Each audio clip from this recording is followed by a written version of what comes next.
In today's video, I'm going to teach you how to delete a workspace in Slack. Before we dive into the steps, it's important to note that this action is irreversible. Once you delete your workspace, all of its messages, files, and other data will be permanently removed. Be sure to back up anything important before beginning this process.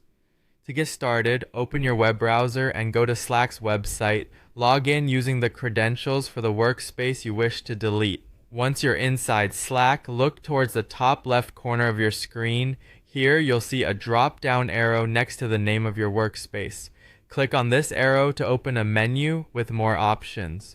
In the menu, locate and click on Tools and Settings. This will navigate you to a new page featuring various administrative settings for your workspace. From here, you'll want to find and select Workspace Settings.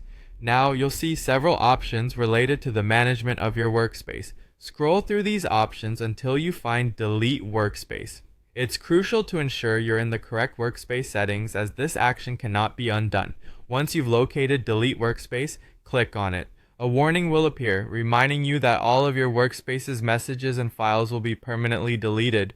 If you're sure you want to proceed, you'll need to confirm your decision by clicking on the option that acknowledges you understand the permanence of this action. Next, you will be prompted to type in your Slack password. This step is essential for verifying that you have the authority to carry out such a significant action. Type in your password carefully and double check for any typos to prevent any delays in the process.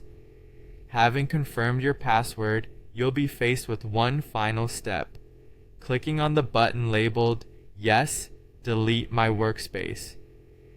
This is your last chance to change your mind, so be completely sure before proceeding. And there you have it, your Slack workspace is now deleted. Keep in mind that this action cannot be reversed, and any data that was part of the workspace is now permanently gone. If you have any remaining work to do, such as informing team members or ensuring all necessary files are backed up, now is the time. Thank you for watching, and I hope this step-by-step guide helped you through the process. Be sure to